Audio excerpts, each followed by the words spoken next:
22 अप्रैल को पहलगाम में जो हमला हुआ था, जो बर्बर हमला आतंकवादियों ने किया और उसकी जड़ें जिस तरह से पाकिस्तान से सीधे सीधे निकल के आ रही थी, उसके बाद से पूरा देश गुस्से में था। उसके बाद भारत की सेना ने 7 मई को जो ऑपरेशन सिंदूर को सफलतापूर्वक चला के आतंकवादियों के अड्डे तबाह किए, उससे पूरा देश एक गरिमा में सुकून महसूस कर रहा था। और उसके बाद जो कुछ भी हुआ, 8 मई, 9 मई, 10 मई, 11 मई, भारतीय सेना लगातार पाकिस्तान को मुंह तोड़ जवाब दे रही थी, उनके हथियारों को नष्ट कर रही थी हवा में और जमीन में।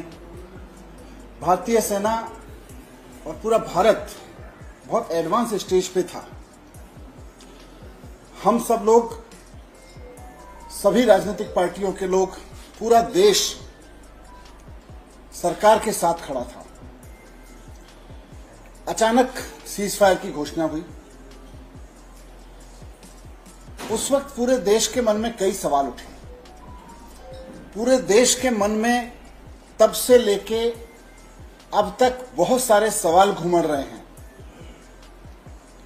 कल शाम प्रधानमंत्री जी ने जब देश के नाम संबोधन किया तो पूरे देश को उम्मीद थी कि अचानक हुए सीज फायर को लेके देश के मन में जो सवाल है, प्रधानमंत्री जी उनके जवाब देंगे।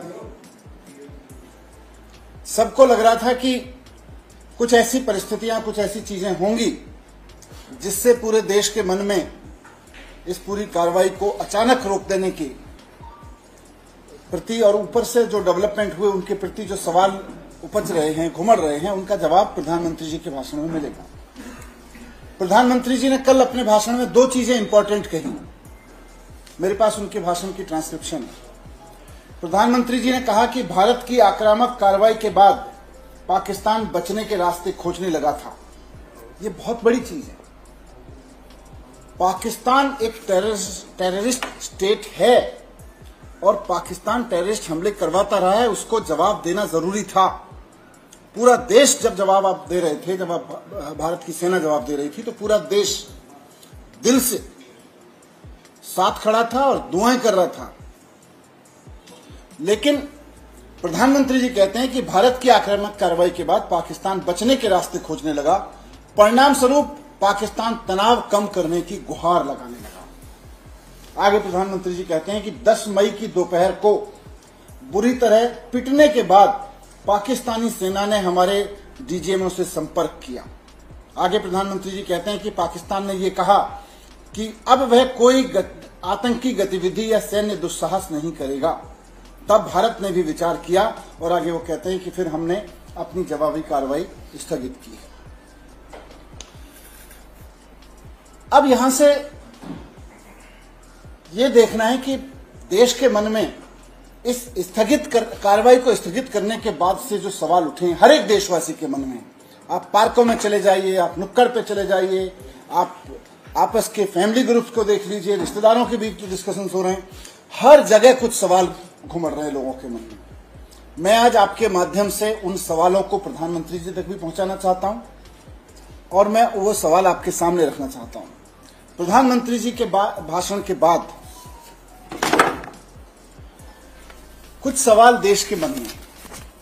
पहला सवाल है कि आप मानते हो कि पाकिस्तान आतंकवादी देश है, फिर अचानक से सीज फायर क्यों कर दिया गया?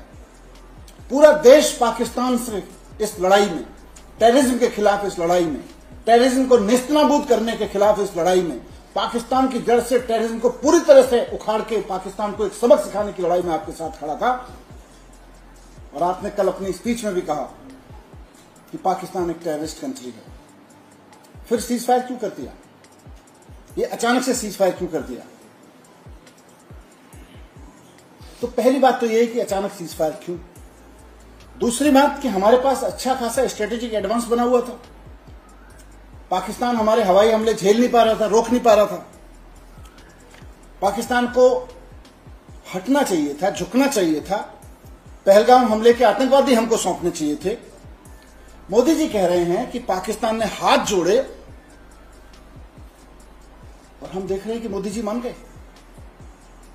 पाकिस्तान ने हाथ जोड़े और मोदी जी मान गए।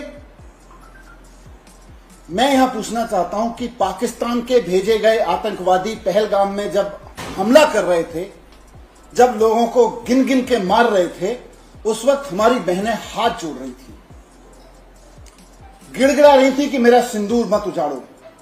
पाकिस्तानी आतंकवादियों ने हमारी बहनों का गिड़गिड़ाना नहीं सुना, उन्होंने बर्बरता से उनके पति की हत्या की, उनका सिंदूर उजाड़ा।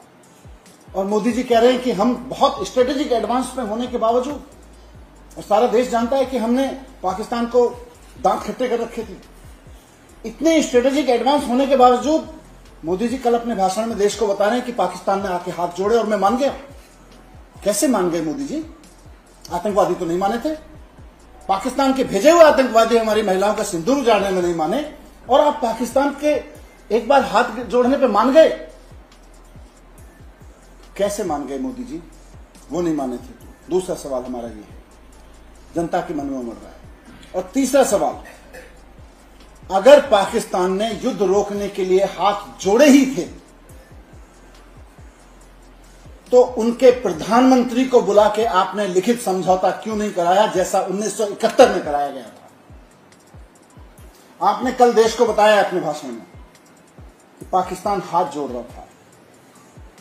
यह भारतीय सेना की कामयाबी है, यह बहादुरी की कामयाबी है। तो अगर पाकिस्तान हाथ जोड़ रहा था तो फिर उनके प्रधानमंत्री को बुला के लिखित समझौता क्यों नहीं कराया गया? और जैसा कि आप कह भी रहे अपने भाषण में, आपने कहा है कि पाकिस्तान ने यह कहा कि अब कोई आतंकवादी गतिविधि या सैन्य दुस्साहस नहीं करेगा। पाकिस्तान ने हाथ जोड़े और आप मान गए। 1971 में इस देश में नजीर है इस बात की कि किसी के हाथ जोड़ने से यह देश नहीं मानता रहा है। प्रधानमंत्री को बुला के लिखित समझौता करवाया इस देश ने, और आज आप कह रहे हैं कि हम मान गए। तो लिखित समझौता क्यों नहीं कराया गया उनके प्रधानमंत्री को बुला के? दूसरा एक सवाल हमारा यह भी है,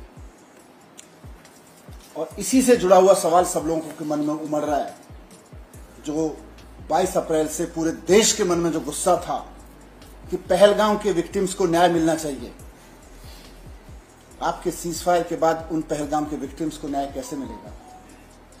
और सिर्फ पहलगाम के 26 विक्टिम्स परिवार नहीं, पूरा देश उसमें शामिल है, और वो 21 परिवार भी शामिल हैं जिनके परिवार के लोग इस कार्रवाई में और उजड़े, पुंछ में और बाकी दूसरी जगहों पे।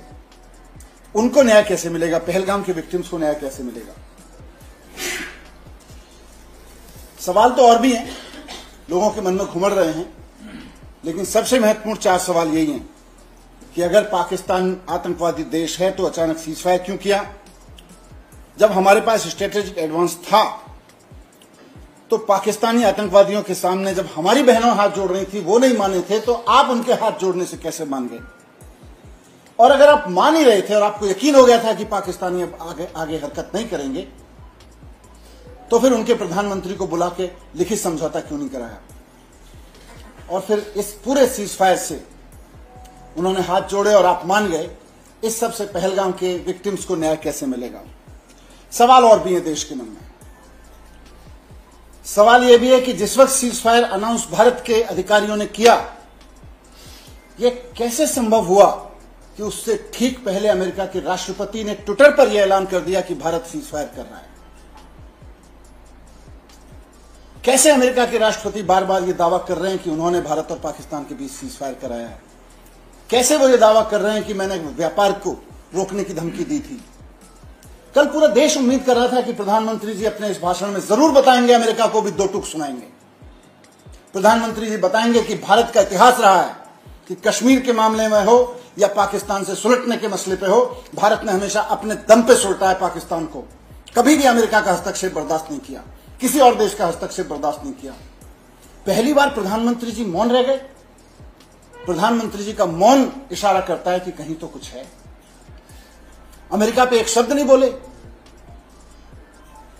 इतना बड़ा दावा अमेरिकी प्रेसिडेंट का कि मैंने भारत को झुका दिया, ट्रेड की धमकी देके झुका दिया। कैसे झुक गया? 72 से हमारा पूरा स्टैंड रहा है। कोई हमारे बीच में दखल नहीं देगा और हमारी सेना और हम भारत सक्षम है ऐसी चीजों से निपटने के लिए। आज हमें अमेरिका की जरूरत पड़ रही है।